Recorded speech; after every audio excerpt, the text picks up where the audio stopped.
E aí, rapaziada, como vocês estão? Tudo bem? Semana cheia de vídeos, essa semana que vos fala, com praticamente vídeo todos os dias. E temos muitas coisas a comentar no vídeo de hoje. Para quem não me conhece, primeiramente, me chamo Igor, sou. Eita, poxa, abriu tanta aba aqui agora. Me chamo Igor, sou basicamente brincando de estudar de teologia, graduando em economia, dono aqui deste canal.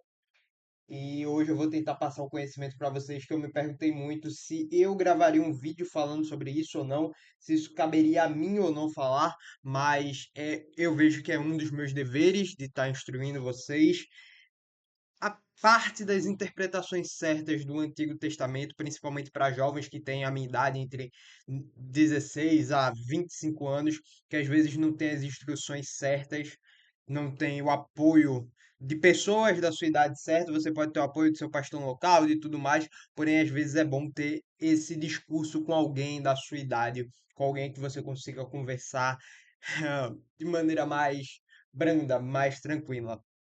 E eu vou fazer uma pequena exposição, uma pequena reflexão com vocês em um texto bíblico que fica lá em Oséias 13, capítulo 13, do verso 4 ao verso 6.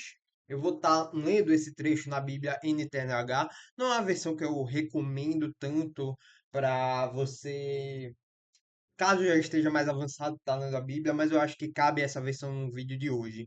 E ao decorrer do vídeo, ao decorrer dos versículos que eu vou citar para vocês, a gente vai usar a versão NAA, que para mim é uma das melhores traduções bíblicas que já foi feita, tá certo? Então vamos lá para Ezequiel, capítulo 13, do verso 4 ao verso 6.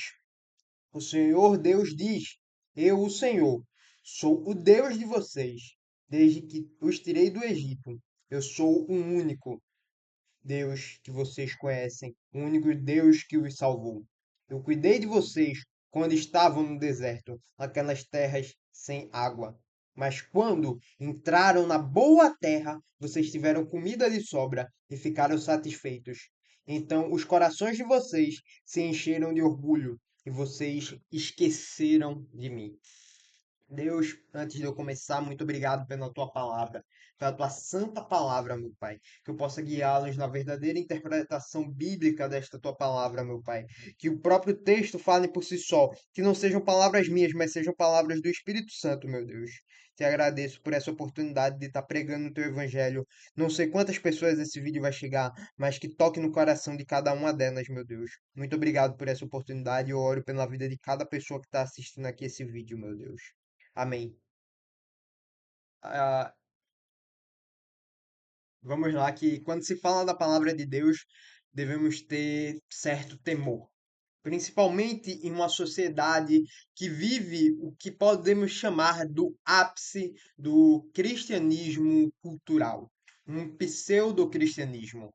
Um cristianismo de lifestyle, dá para se dizer, onde marcas se aproveitam desse cristianismo para ganhar dinheiro em cima. E é onde os próprios pastores e ministros do evangelho usam esse cristianismo cultural para encher cada vez mais os seus bolsos. Dentro desse pseudo-cristianismo, nós temos uma cultura de pegar os textos bíblicos, os textos tanto da Antiga Aliança quanto da Nova Aliança, do Antigo Testamento e do Novo Testamento, e tentar aplicar a nossa realidade palavra por palavra. Sim, muitas vezes aqueles textos podem refletir uma foto 3x4 da nossa realidade atual. Porém, o texto bíblico foi escrito com contexto para aquela época, para práticas e vivências daquela época. Que apesar da foto 3x4 que pode representar atualmente, como eu gosto de falar, a nossa vida como igreja, nós devemos ter entender que o texto explica o próprio texto. Graças a Deus. Não precisamos de um magistério, não precisamos de alguém para interpretar a Bíblia por nós. Lutamos pelo livre exame da palavra de Deus, para a gente poder analisar as Escrituras, para a gente poder ler as Escrituras na nossa língua, que foram o que a maioria dos reformadores lutaram para isso. Nós não temos um magistério que dita as coisas, mas isso daqui, os versículos bíblicos não são de interpretação pessoal. Nunca deve ser. Não é de interpretação pessoal. Porém, sem o magistério que na Igreja Católica nos acusa injustamente, o que que explica a Bíblia? Próprio contexto bíblico, a própria hermenêutica bíblica, a interpretação do texto. O texto explica o próprio texto. Muitas vezes a gente usa as palavras o deserto de não sei o quê, o deserto é o tempo de passagem para relatar a gente, relatar de alguma forma a nossa prosperidade, que vamos prosperar e tiramos algumas coisas do contexto. Porém, há coisas que são 3x4 da nossa realidade, uma foto 3x4, um quadrozinho pequenininho da nossa realidade, que a gente consegue aplicar até no nosso próprio texto. E esse texto de Oséias é um 3x4 nosso. Não porque vamos para o deserto, que lá é um ambiente de passagem, mas como eu escrevi aqui, mas porque mostra a depravação completa do ser humano, que atinge cada área das nossas vidas.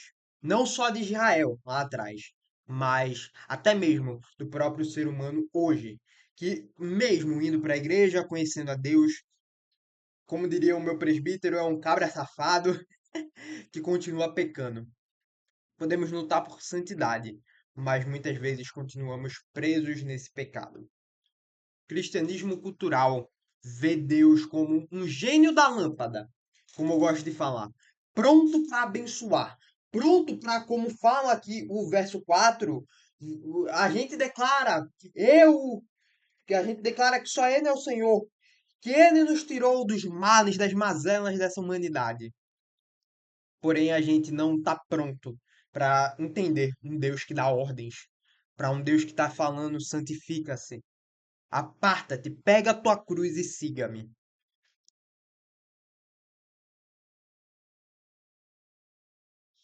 Nós, dentro do cristianismo cultural, vemos um Deus que, quando está tudo em crise, basta falar: Eu declaro no nome de Jesus que vai passar isso.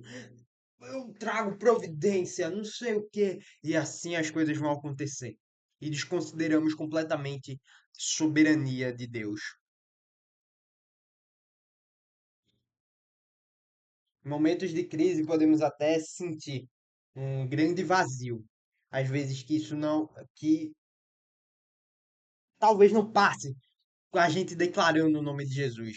Uma ansiedade grande, um vazio, o sentimento de que falta algo, porque o próprio Deus coloca esse sentimento de eternidade no nosso coração, como está lá em Eclesiastes 3:11. Lá em Eclesiastes 3:11, o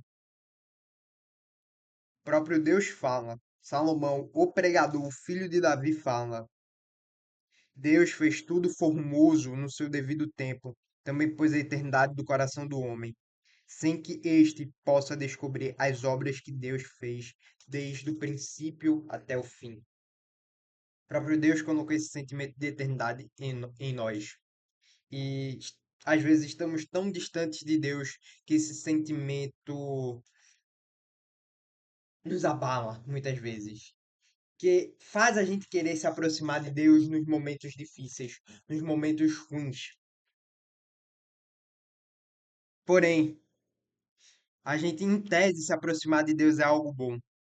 Mas o cristianismo cultural é tão grande, esse cristianismo cultural é tão grande, que quando melhoramos, quando saímos, quando Deus nos abençoa, assim como o povo de Israel, que foi abençoado por Deus ao ser tirado do Egito, como declara o verso 4, o Deus tirou eles do Egito. Mas quando chegaram à boa terra, quando o próprio Deus tirou eles dos males, tirou eles dos maus, depois de tanta aproximação de Deus que eles tiveram, o mesmo ser humano, por causa do cristianismo cultural, se aparta de Deus. Assim como Israel fez, como descreve o verso 5, eu cuidei de vocês quando estavam no deserto, naquelas terras sem água. Mas quando vocês entraram na terra boa, vocês tiveram comida de sobra, ficaram satisfeitos. Então o coração de vocês encheram de orgulho e vocês se esqueceram de mim. Deus nos tira da aflição muitas vezes. Não porque a gente declarou, mas porque é o plano dele para mostrar às vezes o nosso pecado. E quando Deus tira a gente dessa aflição que nós tínhamos, depois de nós nos aproximarmos de Deus, ir para a igreja todo domingo, ir para todo o culto de oração, pedir, Deus, faça isso, faça aquilo, faça aquilo. Deus tira, por causa do plano soberano dele. E nós nos afastamos muitas vezes de Deus nos tempos bons. Esquecemos de meditar na Sua palavra, esquecemos de orar, esquecemos de falar com o Espírito Santo, colocamos tudo na força do nosso braço e esquecemos completamente de Deus. Nos afogamos e nos entregamos a nossos prazeres mundanos, sejam dinheiro, sejam sexo, sejam embriaguez. Nós nos entregamos a esses prazeres. Depois de tantas maravilhas que o próprio Deus, por meio da sua soberania, fez com nós, ficamos orgulhosos. Achamos que foi nós mesmos, nos esquecemos e nos afastamos de Deus. Porém, o mesmo Deus que cuida é o Deus que castiga. Seguindo em Oséias, no verso 7, portanto, vou atacá-los como um leão e ficarei de tocaia como um leopardo. Se vê Deus como um Papai Noel bonzinho, mas a gente tem que entender que está uma ira santa.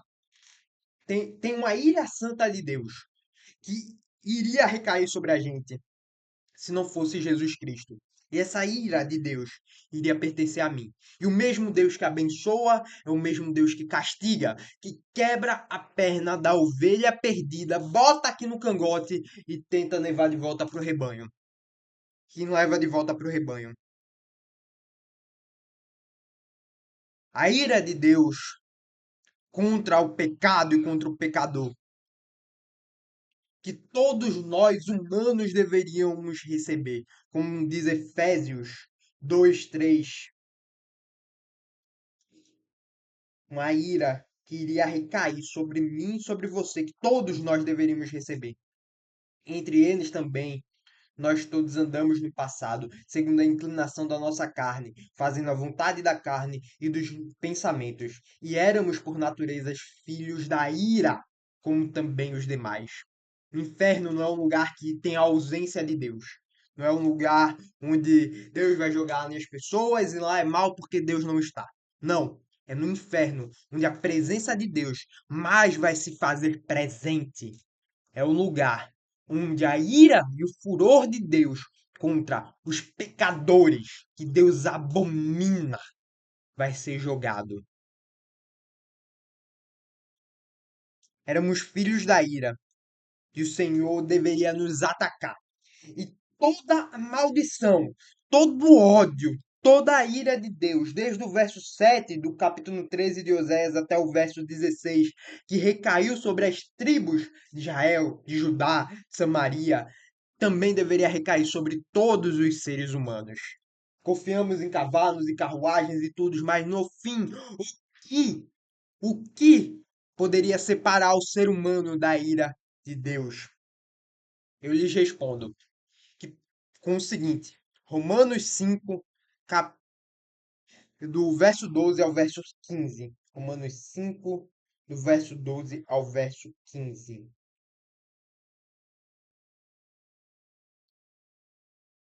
Portanto, assim como um só homem entrou pecado no mundo, pelo pecado veio a morte, assim também a morte passou a toda a humanidade, porque todos pecaram. Porque antes de a lei ser dada, havia pecado no mundo, mas o pecado não é levado em conta quando não há lei. No entanto, a morte reinou desde Adão até Moisés, mesmo sobre aqueles que não pecaram à semelhança da transgressão de Adão, o qual prefigurava aquele que havia de vir. Mas o dom gratuito não é com ofensa, porque se muitos morreram pela ofensa de um só, muito mais a graça de Deus e o dom pela graça de um só homem, Jesus Cristo, foram abundantes sobre muitos. Então, mesmo o mesmo Deus que nos deu essa graça, nos devia nos castigar. Não seriam nossos cavalos, não seriam nosso dinheiro, não seria a embriaguez, não seria a bebida, não seria nada que nos livraria desta ira de Deus. Porque quando Deus quer esmagar o seu próprio povo para moldá-los, como todo o livro de Jeremias descreve, como todo juízo que recai sobre o povo de Israel em Jeremias acontece, assim iria recair sobre nós. Porém, Deus nos deu o seu filho perfeito, que era o Logos, que era o Verbo, que era, por meio dele todas as coisas foram criadas, que é o Filho, que é o mesmo Deus, que é uma explicação muito doida para falar sobre a Trindade, que é Deus verdadeiro de Deus verdadeiro. E a salvação pertence somente a Ele. E por meio dele, essa ira de Deus, essa ira que, como um leão, deveria nos atacar, não iria mais nos atacar, porque foi paga nele, na cruz do Calvário.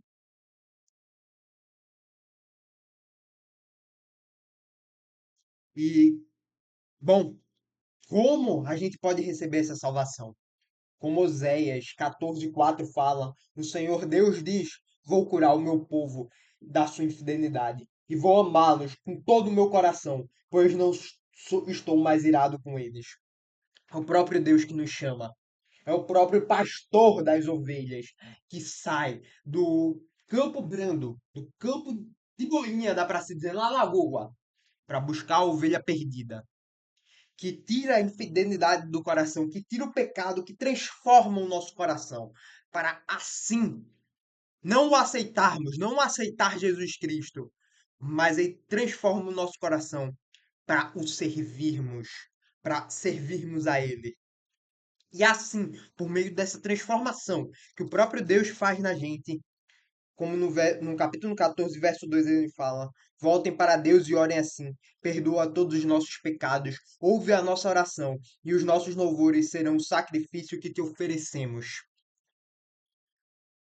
A gente, depois de ser transformado por Cristo, transformado por Deus, o nosso coração ser tirado o coração de pedra e colocado o coração de carne, vamos e oramos. Deus, perdoa os nossos pecados. E apesar de voltarmos a pecar, voltarmos a fazer alguma coisa errada, ter alguma falta, aquele que começou a boa obra é fiel para cumprir. Salvação pertence a Ele, não a nós. Ele que nos escolheu e não a nós. Podemos pedir esse perdão. Voltamos a pecar. Porém, se formos verdadeiramente salvos, vamos ter um ódio do pecado. Vamos ter uma raiva do pecado. O sacrifício perfeito de Cristo na cruz, que é a única obra que nos salva, perdoou as nossas faltas. E podemos entender, por meio desse sacrifício, tudo, que tudo nesse mundo é um trapo de imundície,